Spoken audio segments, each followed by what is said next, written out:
the attack cry to be passed along the Saracen host, quote, "On for Islam," unquote, at which the striped banner of the Templars was raised.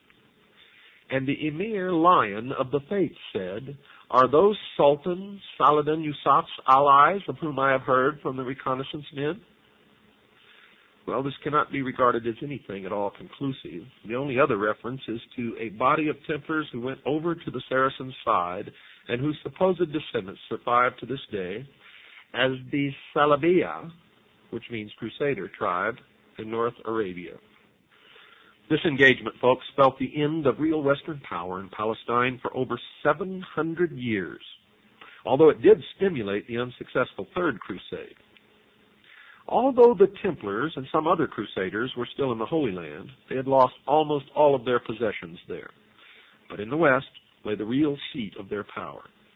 At this time, their European possessions numbered over 7,000 estates and foundations.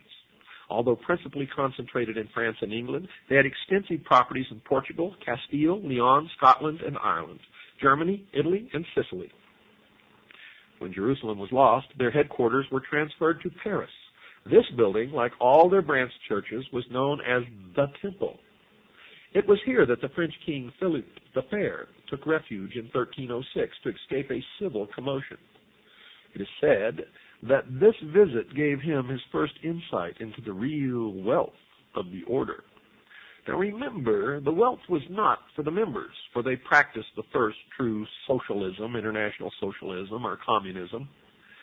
The fabulous treasures which his host showed him, giving the bankrupt monarch the idea to plunder the knights on the pretext that they were dominated by heresies. Philippe the Fair was not entirely without some grounds for attacking the Templars. For in 1208 we find Pope Innocent III, a great friend of the order, censuring them publicly for, quote, causing their churches to be thrown open for Mass to be said every day with loud ringing of bells, bearing the cross of Christ on their breasts, but not caring to follow his doctrines which forbid giving offense to the little ones who believe in him. Following the doctrines of demons, they affixed their cross of the order upon the breast of every kind of scoundrel, asserting that whoever, by paying 2 or 3 pence a year, became one of their fraternity, could not, even if interdicted, be deprived of Christian burial. And thus they themselves, being captive to the devil, cease not to make captive the souls of the faithful, seeking to make alive those whom they knew to be dead. Unquote. The first sign of an attempt to bring some sort of physical restraint upon the Templars came from Henry III of England. For in 1252 he hinted that he might try to seize some of the property of the order. Quote, "You prelates and religious," he said, "especially you Templars and Hospitallers, have so many liberties and charters that your enormous possessions make you rave with pride and haughtiness. What was imprudently given must therefore be prudently revoked, and what was inconsiderately bestowed must be considerately recalled." Unquote. Those were the words of the king. The master of the Templars immediately replied, quote, "What sayest thou, O king? Far be it that thy mouth should utter so disagreeable and silly a word.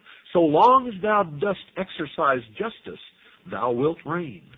But if thou infringe it, thou wilt cease to be king." Unquote.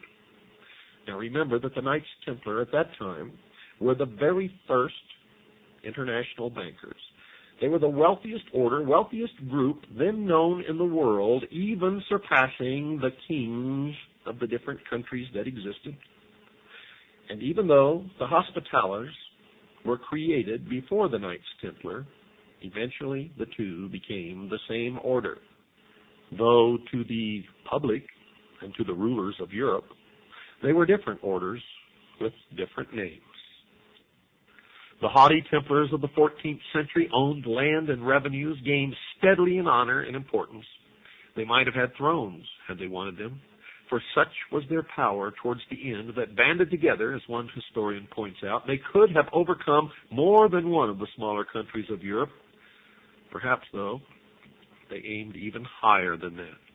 If their eventual aim was world hegemony, they could not have organized themselves better or planned their aristocratic hierarchy more thoroughly. And you will see that that's been carried over even onto the modern day. The pride, arrogance, and complete confidence and self-sufficiency of the order is something which shows through even the least inspired pages of the chroniclers. Their power was legendary. Everywhere they had churches, chapels, tithes, farms, villages, mills, rights of pasturage, of fishing, of venery, of wood.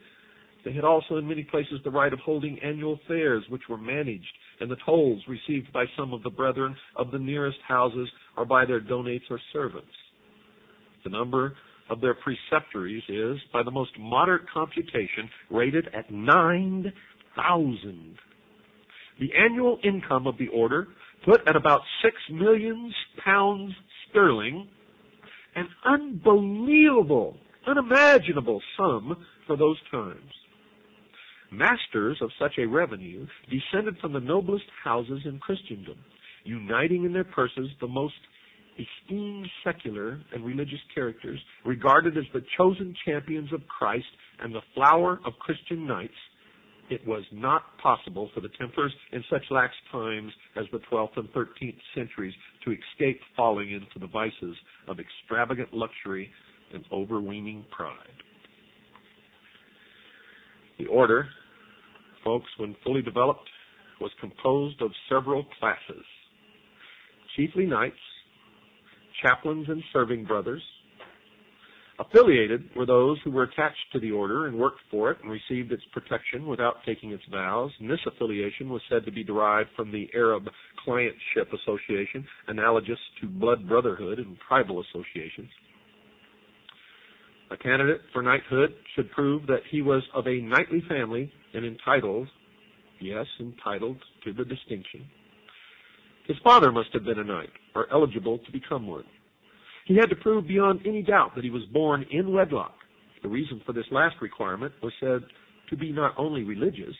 There was the possibility that a political head, such as a king or prince, might influence the order by managing to have one of his bastard sons enter it, later perhaps to rise to high rank therein, and finally attaching it to the service of his dominion. The candidate for initiation had to be unmarried and free from all obligations. He should have made no vow nor entered any other order. And he was not to be in debt. Eventually, the competition for admission was so great from eligible people that a very high fee was exacted from those who were to be monk warriors of the temple. All candidates were to be knighted before entry into the order. But the period of probation, which was originally demanded, was before very long entirely abolished. No young man could be admitted until he was 21 years of age, because he was to be a soldier as well as a monk, and this was the minimum age at which he could bear arms. When a new knight was admitted to the order, the ceremony was held in secret. This fact and persistent rumors caused the belief that certain ceremonies and tenets were put into practice which deviated more than a little from the rituals of the church. The ceremony was held in one of the order's chapels in the presence of the assembled chapter alone. The master or the prior, who took his place in chapels other than those at which he was present, opened the proceedings. Quote, "Beloved brethren, ye see that the majority are agreed to receive this man as a brother. If there be any among you who knows anything of him on account of which he cannot lawfully become a brother, let him say it. For it is better that this should be signified beforehand than after he is brought before us." Unquote. And if no objection was lodged, the aspirant was sent to a small room with 2 or 3 experienced knights to coach him in what he had to know. Quote, "Brother, are you desirous of being associated with the order?" Unquote. If he agreed, they would dwell upon the trials and rigors of being a Templar. They would prepare him for initiation. He had to reply that for the sake of God he was willing to undergo anything and remain in the order for life. They asked him if he had a wife or was betrothed, and he made vows to any other order. Did he owe money more than he could pay? Was he of sound mind and body? Was he the servant of any person? Well, after satisfactory answers, the result was passed to the master. The assembled company was then asked again if they knew anything that might disqualify him.